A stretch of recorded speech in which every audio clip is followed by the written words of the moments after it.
Nasa Taiwan kami, pupunta kami ng Elephant Mountain. Oo. So, hindi ko alam kung yung physical fitness ko talaga ay sobrang mababa noong mga panahon na yon. Pero, may hagdan naman yun, di ba? Oo. Pero hirap na hirap ako. Hirap na hirap ako. Tapos, di ba yung kapatid ko yung gumawa ng itinerary? So, sabi niya, hindi, te! Best view daw yan of Taipei 101. Sabi ko, nakikita ko naman na!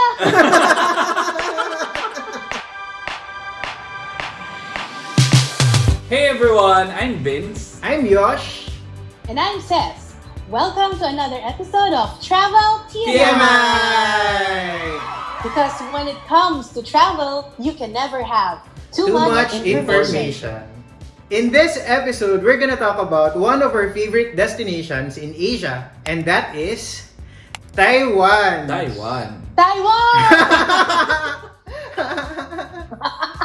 Today, kasama natin ang kabigha-bighaning si Asta. Umumukhad ka. So, si Asta ay teammate namin sa The Poor Traveler. She's also one of our partners. Ses, ikaw, nakapunta ka na ba ng Taiwan? Yes, nakapunta ako ng Taiwan 2016 kasama ko yung sister ko, si Celine. Ang habol ko dun, masuot ko yung trench coat ko kasi meron akong kulay yellow na trench coat na nabili ko sa surplus shop. Tapos, sabi ko, Chocs, hindi ko siya nagagamit. Sabi ko, kailangan pumunta ako sa lugar na malamig. So, habang nandun ako, naka-yellow trench coat ako, nagamit ko. Sabi ng kapatid ko, kawa ako si Paddington Bear. Kala ko pa naman, maporma ako, yung pala, oso lang yung kamukha. Ang power, no? Yung meron kang damit, pero para gusto mong may mapagsuotan ka ng damit, ta-travel ka na lang. Ay, meron din akong jacket dyan. Familiar ka sa Taroko Gorge? Maganda siya. Makikita niyo siya sa screen ngayon para sa mga YouTube watchers. At as usual, sa mga podcast listeners, imagination lang muna tayo. Imagine. So, meron siyang parang may mga matataas na cliffs, ganyan. Tapos may river in between. Pero nagstay kasi kami sa isang hostel. Yung hostel manager doon si Fong. Tanda mo si Fong. Sabi niya, are you going to Taroko Gorge? I have a secret spot for you. This spot has the best view of Taroko Gorge. Tapos, nag-drawing siya sa papel ng mapa. Very easy trail. So, hinanap namin ni Vince. Naglalakad na kami, ganyan. Umaakyat na. Sabi namin ni Vince, hindi baka ngayon lang. Baka start lang. Taas lang siya ng taas, hindi siya talaga tumitigil. Tapos nandun na kami sa point ni Vince na parang, tutuloy pa ba natin to? O babalik na tayo? Pero kung babalik na tayo, ang layo na ng nalakad natin napagod na tayo Tinuloy namin, di ba? Kasi sayang So, sige, tuloy. Tuloy. Hike. Tapos maya-maya, may part na may cliff. Like may rope. Ano ba itong pinasok natin? Walang sinabi si Fong about this. Nothing. Sabi niya lang, very easy. Ganyan. There's no other way. It's either babalik ka, sayangin mo yung 1 hour, or eto na, buhay na to. Tama ayun yung sinasabi niyang trail talaga. Ay, hindi namin alam. Hindi na namin na-confirm. Hindi namin alam kung yun ba yung trail na sinasabi niya. Pero may view. Yung trail na pinasok namin, may view. Tapos maganda talaga. To give you comfort, hindi lang kayo ang naloko dyan. Kasi kami din ng kapatid ko, nung nasa Taiwan kami, pupunta kami ng Elephant Mountain. May hagdan naman yun, di ba? Oo. Pero hirap na hirap ako. Ang tataas kasi nung step. So, nagkaroon ng fork in the road. Nagkaroon ng matataas na step na tuloy-tuloy. Or, kumaliwa ka, flat siya. Alam ko yung part So, na yan. ako, sabi ko sa kapatid ko, Ning, doon na lang tayo. Ayun may mama. Sundan na lang natin siya. Sabi ko. Saka parang flat siya, Ning Parang, kesa naman ang taas ng step namin. So, sinundan namin yung mama. Sobrang dulas pala. Nagbabalance-balance kami, tapos wala na yung mama. Tapos, tinanong ko ni Ning, totoo bang may nakita kang mama? Oo, may may nakita ako. Sundan natin siya. Tapos sabi niya, Tip, parang wala akong nakita. Alam mo yun, habang naglalakad kami, yun na yung parang naglalaro sa isip ko na parang, meron nga ba mama na akong sinusundan? So anyway, ang tagal-tagal namin, ang dulas-dulas, pwede ko rin na-aksidente, walang ilaw. Kasi alam mo, PS yung thinking nyo na, ang layo na nang narating namin eh. Kailangan na namin itong idiretso, hindi kami pwedeng umurong. Pagtingin kong ganon, yung mama, nakita ko. Pero, hindi na siya paakyat, papunta na siya sa amin, pabalik. So sabi ko, Ning, nakikita mo ba yung nakikita ko? So sabi niya, oo, nakikita ko. Sige nga, ako yung una niyang madadaanan. Sabi ko, tingnan mo na lang kung tatagot siya sa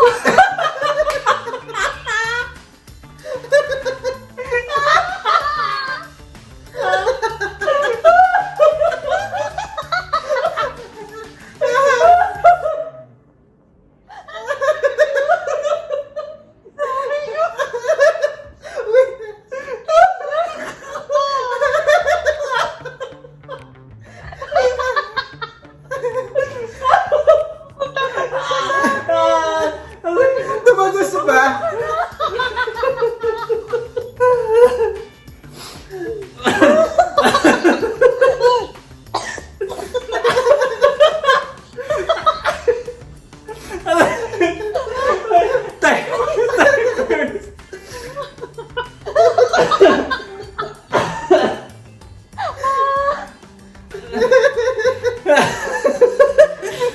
Pinawisan ako sa Kasi inyo. kung spirit siya, di ba kung spirit lang siya? Save yourself! Ito pa yung malala. Nung dumaan siya, sabi ng kapatid ko, Te, tao siya, sundan na natin siya pabalik.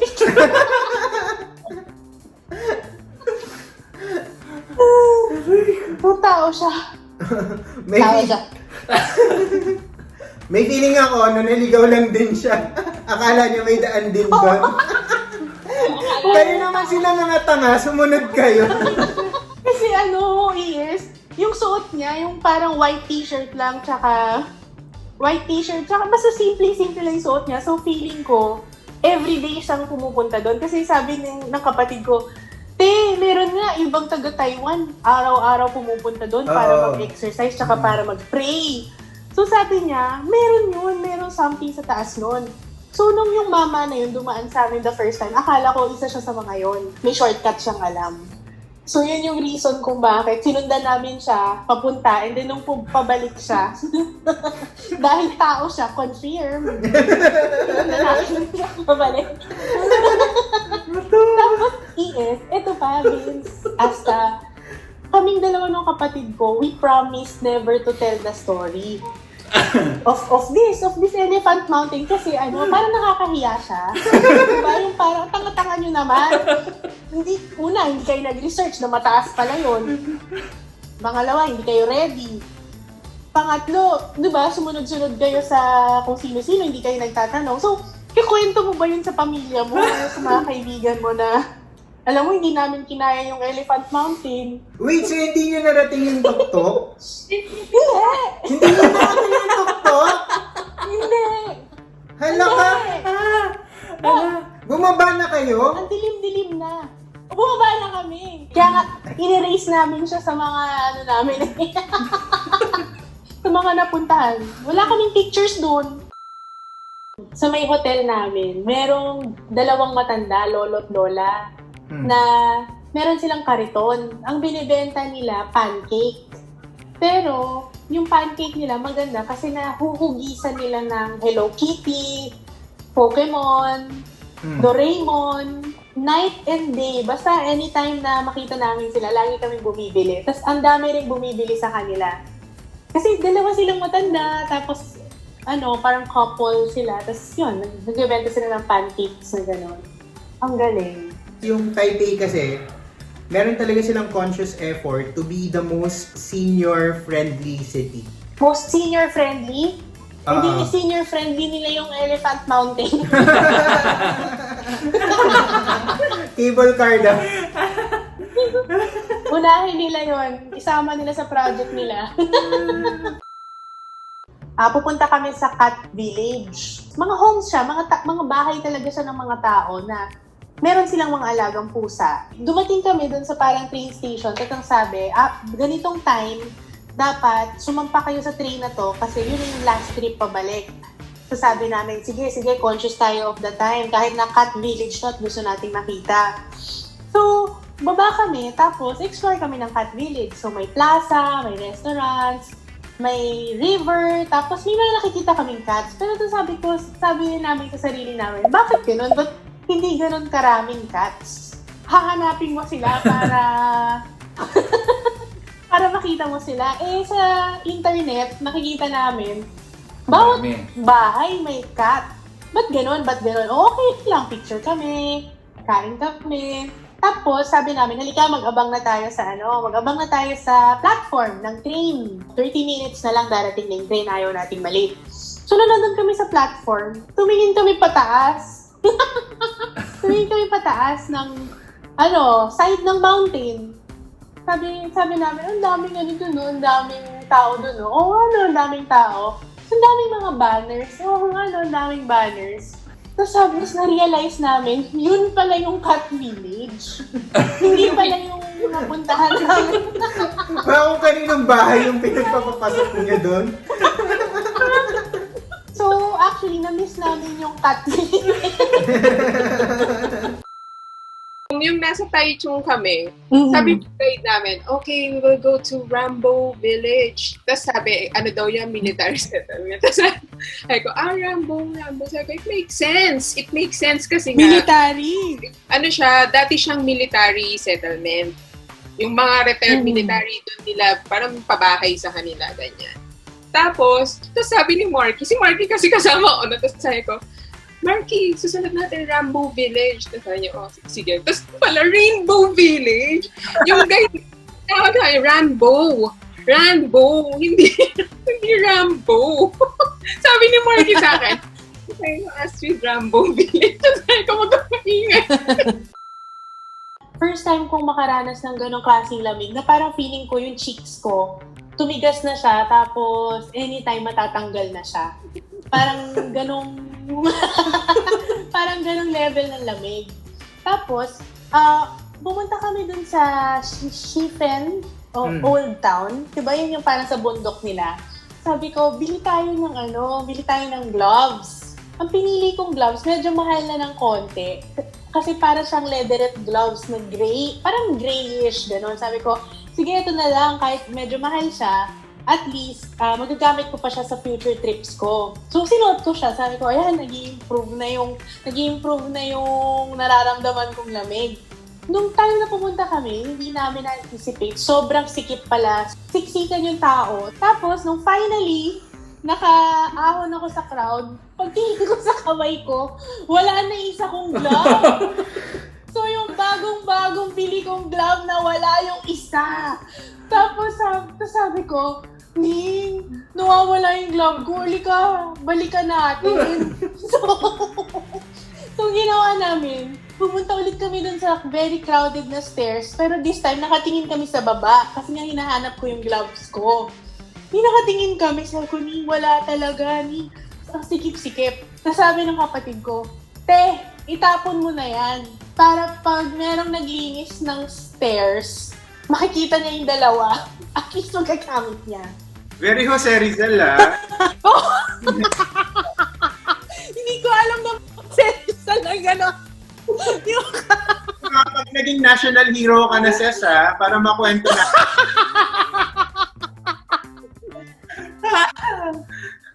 Hindi naman ako yung nakaisip yung kapatid ko. So, siya yung magiging national hero, hindi ako. National hero ka sa Pilipinas, pero sa Taiwan, nagkakalat. It's time now for GBB! The good, the bad, the badass. The badass. Yes. Badass. The good. Malapit lang siya. And very Yes. accessible. Ang daming flights from the Philippines. Parang 2 hours lang, no, or less. Nasa Taiwan ka na. And mura. Naalala ko, Ses, yung first trip namin, Taipei, Hualien, 5 days kami. Tanda ko, less than $200 lang yung nagastos namin. Wow. Nasa mga 8,000 pesos lang yung nagastos namin per person. Galing, no? May mga nagsasabi na parang, ang mahal naman sa Taiwan. Ang mahal daw ng food. Tapos ako parang, saan kaya kumain tong mga to? Kasi meron silang mga parang street food na, basta parang yung karinderya type nila. Tatlo or dalawang ulam. Alam mo yan, kumbaga sa atin yung mga combo meal, dalawang ulam, 1 rice, plus gulay, parang gano'n. Meron bang bag about Taiwan? Siguro din, language bag. Language o yung, kasi naalala niyo yung sa Taichung natin, Ay, oo, naalala ko yun. naghahanap lang talaga tayo ng Uber. May na nga, Google Translate na din, tinatranslate ko na. Pero syempre, hindi ganun ka-accurate. As in, says talaga, hindi nga ako naintindihan.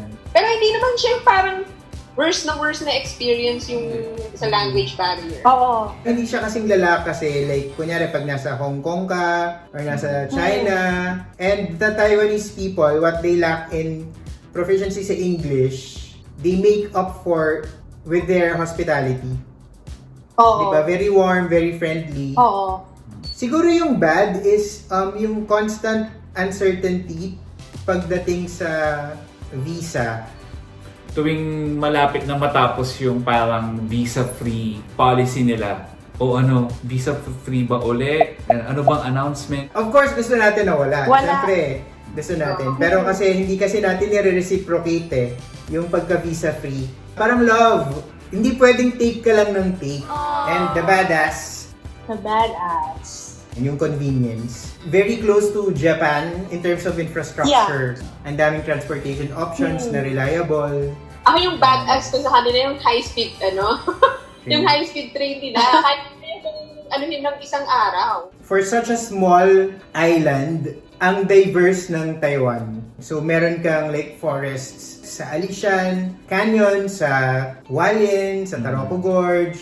Ang siksik ng Taiwan, ang dami niyang may-o-offer. So, kahit na maliit siya, and dahil malapit siya, ang sarap niyang balik-balikan. Yun. Siguro yun yung pinakabada sa kanya, ang sarap niyang balikan. And ang dali niyang balikan. That's all for now. This has been Travel TMI. I'm Vince. I'm Josh. I'm Ses. And Asta, See you again next time, and may the goals be with you. Bye-bye! Bye-bye. Bye!